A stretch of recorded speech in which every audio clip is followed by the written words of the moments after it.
नाजरीन, आपका इस्तकबाल है फिर एक बार हमारे इस प्रोग्राम में जिसका नाम है हम बदलेंगे देश बदलेगा। मैं इस बात को आपको बताना चाहता हूं कि आज का ये एपिसोड हमारे लिए बहुत अहम है, क्योंकि हमारे साथ जुड़ने वाले हैं chief election commissioner of India Shri SY Qureshi साहब। ये हमारी खुशनसीबी है सर कि आप हमारे शो पर आने के लिए राज़ी हुए और आपने अपना टाइम दिया जो बहुत कीमती है आपके लिए और इस देश के लिए। हम आपको वेलकम करते हैं। The main subject of the programme that is chief election commissioner's role and electioneering of the nation. मुझे मालूम है कि आपको ये एक मेरे पास पेपर है जिसमें मोस्ट पावरफुल इंडियंस की जो लिस्ट है उसके अंदर आपका the 50th most powerful man और most powerful person of Indian nation. How do you react to that mister Qureshi? देखिए, ये इलेक्शन कमीशन का जो एक रोल है, पावरफुल रोल, उसको रिफ्लेक्ट करता है जी। वाकई आपने शुरू में भी अपने रिमार्क्स में कहा था कि ये एक इंस्टीट्यूशन है जो देश की बदलाव के लिए बड़ा अहम एक पिलर है। तो इलेक्शन कमीशन मैं समझता हूँ कि एक ऐसा इंस्टीट्यूशन है जो डेमोक्रेसी को पटरी पे रखता है। अगर इलेक्शन कमीशन इतने इफ़ेक्टिवली और एफिशिएंटली काम ना करे और इलेक्शन प्रोसेस अनफेयर हो, जैसे कि दुनिया के कई मुल्कों में होता है, तो बहुत हालात बिगड़ते हैं। हमारे यहाँ आप देखते हैं हर 5 साल इलेक्शन होता है, हारने वाला प्राइम मिनिस्टर हाथ जोड़ के जीतने वाले को कुर्सी सौंपता है। कोई इल विल नहीं होती, कोई बैड ब्लड नहीं होता। चीफ मिनिस्टर्स आते हैं जाते हैं। Not like Egypt, what's happening in Egypt, turmoil today because failure of all electioning system. जो हाँ, जिस भी कंट्री में इलेक्शन सिस्टम फेल होता है वहाँ पे वायलेंस होती है, ब्लड शेड होता है, कू होता है। हमारे यहाँ सबसे स्मूथ चेंज ओवर, इतनी हेल्दी डेमोक्रेसी है ये इलेक्शन कमीशन का इसमें बड़ा। आपने इलेक्शंस करवाए केरला में और 3-4 स्टेट्स में, उसकी बहुत ज़्यादा सराहना हुई है। रिसेंटली जो बिहार इलेक्शन हुआ वो एक एग्जाम्पल था। एंड इलेक्शन से पहले कई अप्रहेंशंस थे वहाँ पे वायलेंस को लेकर, वहाँ पर तरह तरह की बूथ कैप्चरिंग और so many elements which were a threat to fair elections. आपका जो परफॉर्मेंस था chief election commissioner and the whole the strength of Indian election system, उसका जो अचीवमेंट है वो बहुत अप्रिशिएट किया गया मीडिया में भी, इंटरनेशनली भी। What was the trick in that? देखिए, एक ट्रिक तो नहीं होती, सबसे बड़ी चीज़ तो इसमें प्लानिंग। हम कोई भी इलेक्शन तकरीबन 1 साल पहले उसको प्लान करना शुरू करते हैं। ग्राउंड रियलिटी देखते हैं, किस किस्म का माहौल है, लॉ एंड ऑर्डर की क्या सिचुएशन है। वहाँ पे हम बल्कि बूथ लेवल तक जाते हैं कि बूथ लेवल की हम एक वल्नरेबिलिटी मैपिंग करते हैं। वल्नरेबल है तो किससे, मसलन ये कि उस बूथ को कौन से उस इलाके में गुंडे हैं, उनका क्या बैकग्राउंड है, क्या कोई मिसचिफ मेकर, ट्रबल मेकर्स, वहाँ के पॉलिटिकल प्रोफाइल क्या है, उस बूथ एरिया की इलेक्शन की हिस्ट्री क्या है, क्या पहले कभी बूथ कैप्चर होने की हिस्ट्री रही है, या ये कि वोटिंग ट्रेंड कैसी थी। अगर अनयूजुअली हाइट वहाँ पे वोट पड़े तो हो सकता है बूथ कैप्चर हुआ हो, रिगिंग हुई हो, या अनयूजुअली लो हुए तो हम उससे समझते हैं कि यहाँ पे लगता है कि पसमानदा तबके के लोग होंगे जिनको दूसरे रात धमका के नहीं आने दिया। तो जब हम ये इतनी वल्नरेबिलिटी मैपिंग की, जो बिहार में भी हमने की, तो तकरीबन 3.5 लाख लोगों के खिलाफ हमने प्रिवेंटिव एक्शन लिया कि भाई हम तुमको जानते हैं, if you don't behave you are in trouble. So they were given notices, you mean? They were bound down under criminal procedure code. Oh, really? और 66,000 लोगों को हमने प्रिवेंटिव अरेस्ट किए, क्योंकि अगर वो खुले होते तो वो इलेक्शन को डिस्टर्ब कर सकते थे। जी। फिर हमने फोर्सेस की अवेलेबिलिटी, जहाँ हम जाते हैं जिस स्टेट में, वहाँ अब यही डिमांड होती है कि भाई सेंट्रल पुलिस फोर्स को लेके आइए। तो सेंट्रल पुलिस फोर्स जो हमको होम मिनिस्ट्री ने जितनी अवेलेबल कराई, उसके मुताबिक फिर हमने हिसाब लगाया कि फोर्स तो ज़्यादा चाहिए थी, तो हम इसको कितने फेजेस में एक जगह से दूसरी जगह लेके जाएंगे, तीसरी जगह लेके जाएंगे, ताकि हम हर जगह सेंट्रल फोर्स की मौजूदगी हो।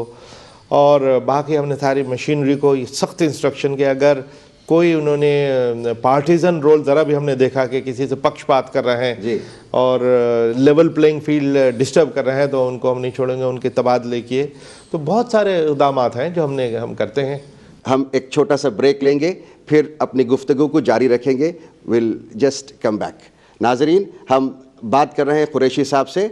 हम वापस आएंगे, आप कहीं जाइएगा नहीं।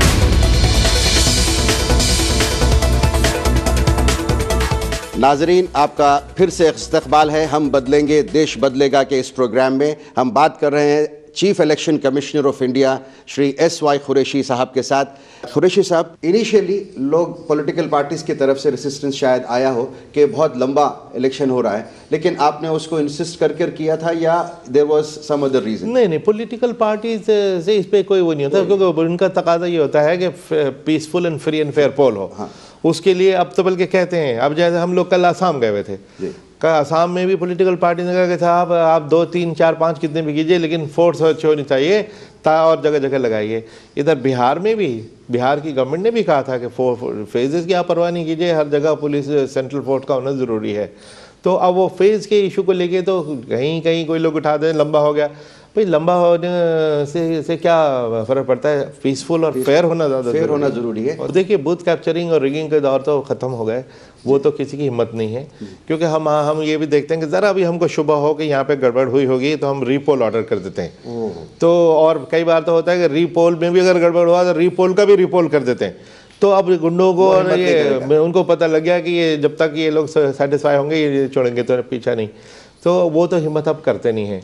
अब 2 चीज़ें जिनसे हम डील करते हैं, एक तो मनी पावर के काफ़ी एक्सपेंडिचर पे सीलिंग है, स्टेट इलेक्शन में 10 लाख तक खर्च कर सकते हैं, लेकिन देखा जाता है कई गुना होता है उससे। उसको की रोकथाम के लिए हमने बिहार में एक नए गाइडलाइंस अडॉप्ट की थी एक्सपेरिमेंटल बेसिस पे, उनका बहुत अच्छा असर हुआ। उनको अब हमने और फर्दर फाइन ट्यून कर लिया है। We are going to use them in all 5 states which are going to the polls now. What are those guidelines इस तरह के, एक तो हम हर कैंडिडेट से कहते हैं कि अपना जो इलेक्शन का एक्सपेंडिचर करोगे उसके लिए सेपरेट अकाउंट खोलो, उसको मॉनिटर करना आसान है। फिर हमारी विजिलेंस टीम, सर्वेलेंस टीम घूमती रहती हैं। अच्छा। फिर ये कि हमारी वीडियो टीम्स घूमती हैं कि अगर आपने कहा कि पब्लिक मीटिंग की तो हमारे लोगों ने उसको कैप्चर कर रखा है। आप जब आके कहेंगे जी इस पर मेरा 5,000 खर्चा हुआ, हमारा आदमी आपको टीवी दिखा के वीडियो दिखा के कहेगा कि आपके तो 2 लाख खर्चे होंगे इस पर, देख लीजिए। तो जब उसको कन्फ्रंट करते हैं एविडेंस, हम अपने पूरे शैडो अकाउंट्स रखते हैं, आप अपना रजिस्टर रख रहे हैं, हम अपना रजिस्टर रख रहे हैं कि कितना खर्चा आप कर रहे हैं, जब हम कन्फ्रंट करते हैं। इसी तरह पेड न्यूज़ किसी चैनल को या प्रिंट मीडिया में उन्होंने पेड न्यूज़ दी तो हमने उसको फ़ौरन मॉनिटर किया और उसको दिखाई कि देखो ये तो तुम्हारे ये पेड न्यूज़ लगती है। तो 86 ऐसे हमने नोटिस दिए, उसके पे उन्होंने ज़्यादातर लोगों ने एतराफ़ किया कि हाँ साहब ये था, हम मानते हैं, चलिए हम इसको एक्सपेंडिचर में डाल देते हैं। तो ये अच्छे इक़दाम हम साबित हुए। बिल्कुल, लेकिन कहीं भी ऐसे एग्जाम्पल्स हैं जहां पर सही में इनको जो है पूरी तरीके से जो है सज़ा मिली हो? लोग ये समझते हैं कि इसमें इलेक्शन कमीशन फेल हो रही है, हालांकि ये नहीं जानते कि इलेक्शन कमीशन का इसमें कोई रोल नहीं है। कौन इलेक्शन लड़ सकता है या नहीं लड़ सकता है ये तो एक्ट ऑफ पार्लियामेंट डिसाइड करती है। उसमें इनको डिस्क्वालीफाई करना हमारी डिमांड रही है सरकार से कि आप पार्लियामेंट में एक्ट लेके आइए और उसके मुताबिक जिनके खिलाफ केसेस पेंडिंग हैं और जिनके खिलाफ चार्जशीट कम से कम इस्टेब्लिश हो गई है और केसेस बड़े सीरियस हैं, तो उसका जवाब नॉर्मली होता है कि भाई देखिए पॉलिटिक्स में तो लोग एक दूसरे के खिलाफ झूठे केस कर देते हैं, तो इसलिए अब्यूज़ ऑफ पावर हो जाएगा। हमारा उस पर जवाब ये है, और हमारे इन्हीं लॉ कमीशन ने भी ये रिकमेंडेशन की थी कि भाई जो सीरियस केसेस जिनकी सज़ा 5 साल या उससे ज़्यादा होगी और जिसमें कोर्ट ने चार्जेस फ्रेम कर लिए हैं, कोर्ट तो एक इंडिपेंडेंट अथॉरिटी है, उसने कर लिए हैं, कम से कम उस लेवल उस स्टेज पे डिस्क्वालीफाई कर दिए, इलेक्शन न लड़ने दीजिए। वो हमारे और सरकार के बीच में अभी चल रहा है। लेकिन लॉ में बताना चाहूँगा कि लॉ मिनिस्टर साहब मोली साहब ने इसमें इनिशिएटिव लिया है, बहुत बोल्ड इनिशिएटिव, एक रिफॉर्म प्रपोजल लाने का, और हम 7 रीजनल कंसल्टेशंस कर रहे हैं, जिसका अभी चौथा था। इसमें भोपाल में हुआ है, बम्बई में हुआ है, कलकत्ता में हुआ है, लखनऊ में हुआ है, लखनऊ में, अब 5वां चंडीगढ़ में है, 7 होंगे। उसके बाद एक रीजनल 2 और 3 अप्रैल को नेशनल लेवल कंसल्टेशन होगा। उसमें कंसेंसस बिल्ड किया जा रहा है कि ये पार्लियामेंट ऐसा एक्ट पास करे ताकि जो जिनके खिलाफ सीरियस क्राइम्स हैं के चार्जेस हैं उनको इलेक्शन लड़ने की इजाज़त न हो। मुल्क बदलने के लिए मुल्क की कानून को सही इफेक्टिवली काम करना ज़रूरी है। आप बिल्कुल सही फरमा रहे हैं कि चीफ इलेक्शन कमिश्नर होते हुए आपके डिपार्टमेंट की तरफ से सारा मैकेनिज्म इफेक्टिवली काम कर रहा है, ट्रांसपेरेंटली विद ऑल फोर्स, फिर भी आपको रुकावट आ रही है। तो हम ये एक बहुत ही एक मैं ये लफ्ज़ यूज़ करूँगा कि मायूब बात है कि हमारी सिस्टम उसको रोक रही है। There is no real political will to change the system. Do you think there is a slight problem in that? देखिए इनका जो एतराज़ है टेक्निकली वो उसमें बात ठीक है कि अब्यूज़ तो होने नहीं चाहिए, वरना अगर मैं आपको इलेक्शन में हरा नहीं सकता तो आपके खिलाफ केस दर्ज कर दो। हमने जो उसका सेफ गार्ड किया कि तो सीरियस चार्जेस हों, चार्जेस फ्रेम हो चुके हों, कोर्ट में हो गए हों, और 6 महीने पहले इलेक्शन से, ताकि उस 6 महीने में आपका उसको करेक्ट कर लेना, उसको आपने चार्जेस को हटा देना मुमकिन हो सकता है। फिर दूसरी तरफ मैं ये कहना चाहूँगा कि जब तक ये लॉ बनता है, कम से कम पॉलिटिकल पार्टीज़ को चाहिए कि ऐसे लोगों को कैंडिडेट ना बनाए। मैं वहाँ देखता हूँ कंपटीशन है, और बल्कि रीज़न भी ये देते हैं कि अगर एक पार्टी ने एक क्रिमिनल को खड़ा कर दिया तो दूसरी पार्टी का में कोई कैंडिडेट खड़ा नहीं होगा उसके मुकाबले में, तो उसके मुकाबले में दूसरा क्रिमिनल खड़ा करना पड़ता है। तो अगर लेकिन अभी जैसे बीएसपी ने अनाउंस किया, बीएसपी की लीडर मायावती जी ने, कि मैं अगले इलेक्शन में क्रिमिनल को टिकट नहीं दूंगी, मैं समझता हूँ ये बहुत अच्छी बात है, बहुत अच्छी बात है, और इसको वो इस पर अमल कर सकें बहुत अच्छा होगा, और बाकी लोग भी इसको फॉलो करें। कई नेशनल पार्टीज भी इस बात की तरफ इशारा करते हैं कि हम क्रिमिनलाइजेशन को कम करेंगे या ख़त्म करेंगे, लेकिन जो इलेक्शन बिहार में हुआ है उसमें भी देखा गया है कि मेजर पॉलिटिकल पार्टीज ने इस बात को निभाया नहीं है। This is very double standard वाली बात हो गई। तो वहाँ फिर रोल क्या रहेगा पब्लिक का, और आप जैसी जो इंडिपेंडेंट बॉडीज हैं उनका रोल कहीं हैम्पर होता है। बिल्कुल, हम जो है हिंदुस्तान के इलेक्शंस का पूरी दुनिया में बड़ी रिस्पेक्ट है जी, लेकिन जब हमसे वही लोग सवाल करते हैं कि साहब आपके तो पार्लियामेंट में, विधानसभाओं में इतने लोग, इतने ऐसे क्रिमिनल बैकग्राउंड के, किसी के खिलाफ रेप का है, किसी का डेकॉइटी और मर्डर के चार्जेस हैं, तो आंख नीचे ये बहुत लंबा और बहुत इंटरेस्टिंग डिस्कशन है। नाजरीन, हम एक छोटा सा ब्रेक लेंगे, will come back again. Very valuable content हमारे पास आने वाला है, आप जरूर लौट कर आए।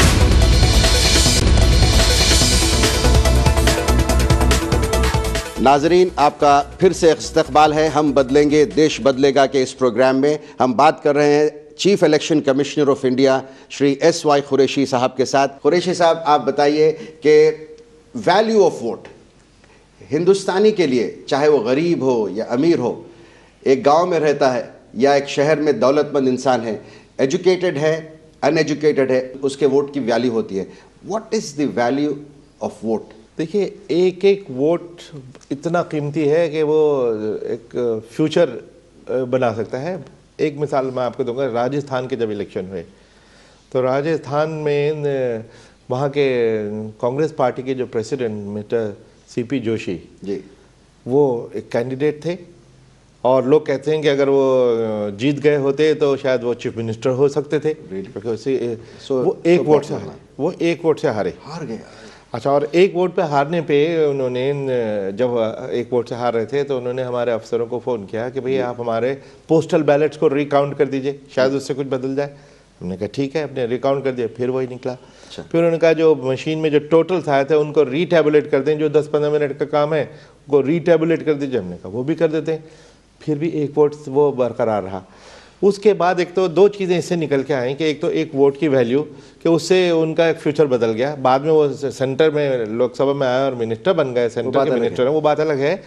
दूसरी तरफ उनको इतना फेथ इस सिस्टम पे कि उन्होंने हमारे अफसरों को थैंक यू किया, शुक्रिया किया कि आपने इतनी मेरी रिक्वेस्ट मान ली और आपका इलेक्शन फ्री एंड फेयर है। अगर मैं एक वोट से हार गया तो ये मेरी किस्मत। Example of a great politician. और एक वोट की इसमें वैल्यू आती है।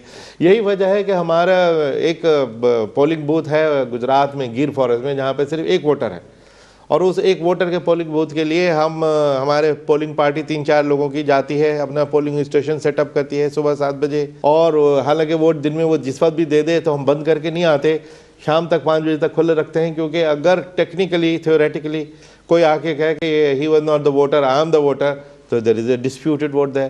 दैट मीन्स द केयर, जो आप एहतियात करते हैं कि वोट ज़ाय ना हो। ये दूसरे मुल्कों में, if you compare the systems of India with Europe, America, हम कहाँ रेट होते हैं आपके नज़र में? हिंदुस्तान की पॉलिटिकल सिस्टम के साथ या डेमोक्रेटिक टूल इलेक्शन सिस्टम को क्या रेट करते हैं? 1 से 10 के बार पे अगर हम देखें, अमेरिका, यूरोप एंड इंडिया। अब मैं समझता हूँ, और ये पूरी दुनिया शायद इसको मानती है कि हिंदुस्तान का इलेक्शन कमीशन शायद दुनिया का सबसे पावरफुल इलेक्शन कमीशन होगा।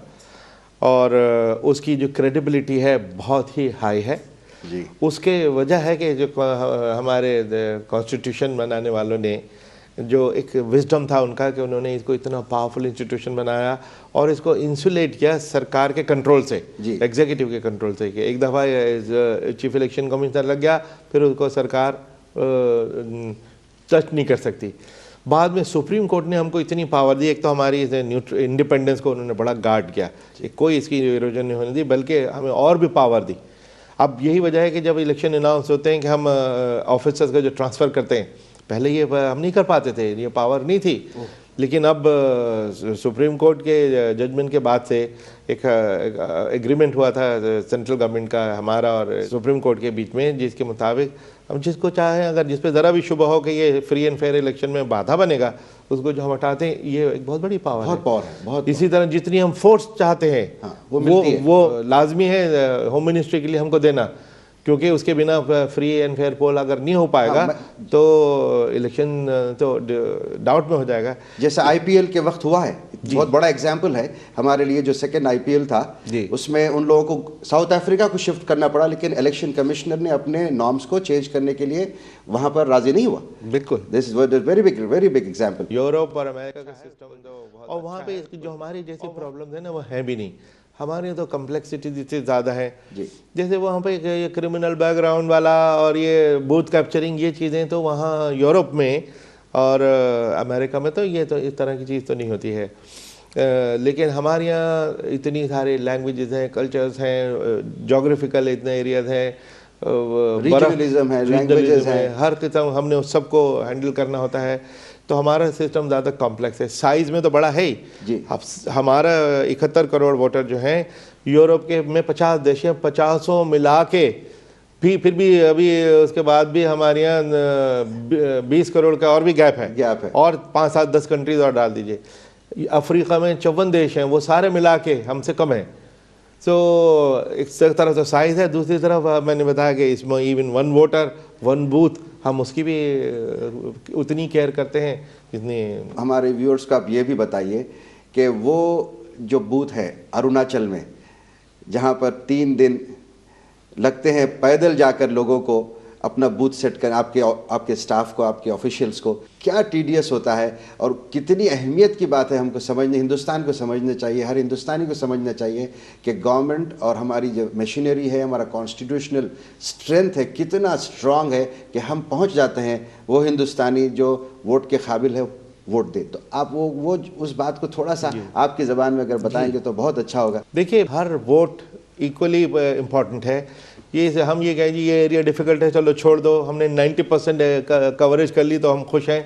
हमारे लिए तो लास्ट माइल का लास्ट स्क्वायर इंच इम्पॉर्टेंट है, हर लास्ट माइल तक हमने पहुंचना है, चाहे उसके लिए कुछ भी करना पड़े। जैसे अरुणाचल है और कई जगह हैं जहाँ पे 3 दिन 3 रात तक सामान अपने कंधे पे लेके पोलिंग पार्टी जाए, कुछ तरीका ही उसके अलावा नहीं। वहाँ पे हम हेलीकॉप्टर नहीं भेज सकते, लैंडिंग की जगह नहीं है, गाड़ी जा नहीं सकती, सड़कें ऐसी हैं, और वहाँ पे पोलिंग पार्टी जाती है, कैंप करती है, फिर वोट कैप्चर करके लाती है। वहाँ कितने लोग होते हैं, वो बूथ में कितने? मैं आपको एक एग्जाम्पल देता हूँ। जैसे पिछले जो लोकसभा के इलेक्शन हुए, 5 फेजेज में इलेक्शन था, लास्ट फेज में 10 करोड़ वोटर थे और 1 लाख पोलिंग बूथ थे। लेकिन हमने 2 पोलिंग स्टेशन थे लद्दाख में जहाँ पे सिर्फ 37 वोटर्स थे, 2 में, एक में 24, एक में 13। उन 2 वोटर तक हमें पहुंचना मुश्किल हो रहा था, क्योंकि हेलीकॉप्टर एयरफोर्स के हमने डिप्लॉय किए थे, वो 4 कोशिश करने के बावजूद वहाँ लैंड नहीं कर सकते, तो पोलिंग पार्टी नहीं पहुंची। फिर हमें ये कि भाई हम 37 वोटर हैं, इतने करोड़ों, हम 10 करोड़ की बात कर रहे हैं, उस फेज़ में 37 वोटर को नहीं लिया तो क्या फ़र्क पड़ जाएगा। हमने कहा नहीं, उनकी इंपॉर्टेंस इतनी है, तो हमारे लिए हमने, आप यकीन कीजिए कि हमने 10 करोड़ वोटर के लिए जितना अटेंशन दी, उससे ज़्यादा ही दी इन 37 तक पहुंचने के लिए कि इन तक कैसे पहुंचे, छोड़ नहीं सकते। फिर हमने ये किया कि पैदल एक पोलिंग पार्टी, 2 पोलिंग पार्टी बना के उनको सैटेलाइट फ़ोन देके कि भाई चलो, 12 मई की बात है, 13 मई को लास्ट डे पोल था कि भाई ये चलेंगे, 2 दिन और 2 रात में ये वहाँ पे पहुँचेंगे। तो 2 दिन क्या 13 को नहीं पहुंचे, 14 को नहीं पहुंचे, 15 की दोपहर को ये पहुंचे 11:30 सैटेलाइट फोन बजे से आपको इन्फॉर्मेशन आ गई। अच्छा 16 को हमारे देश भर की काउंटिंग होनी थी। अब हमारे पास दूसरा मसला ये है कि जब ये इतनी देर में पहुंच रहे हैं, इनका रिजल्ट तो हमको मिलेगा नहीं, तो हम क्या पूरी कॉन्स्टिट्यूंसी का रिजल्ट होल्ड बैक कर लें? नहीं। या हम ये सोचें कि अगर मार्जिन ऑफ विक्ट्री ज़्यादा है और 37 से ज़्यादा है तो हम इस 37 को इग्नोर कर दें, तो ये 37 वोट के साथ इंसल्ट होगी। बिल्कुल। तो हमने कहा ये भी मंजूर नहीं है। फिर हमने इसका तरीका निकाला कि हम इनमें से जो प्रिजाइडिंग ऑफिसर एक है उसको हम असिस्टेंट रिटर्निंग ऑफिसर डिक्लेयर करते हैं जी। और वो दोनों पार्टी एक ही गांव में पहुंच जाएंगी। 5 किलोमीटर का फासला था। जनता के सामने मशीन खोल के रिजल्ट देख के हमको सैटेलाइट फोन पे बताएंगी। कहाँ हमको ये फिक्र था कि हम इनका इलेक्शन करा पाएंगे, कहाँ ये था कि हम इनका रिजल्ट ले पाएंगे, कहाँ ये हुआ कि हिंदुस्तान के सबसे पहले रिजल्ट जो अनाउंस हुए वो इन 37 वोट के हुए। ग्रेट।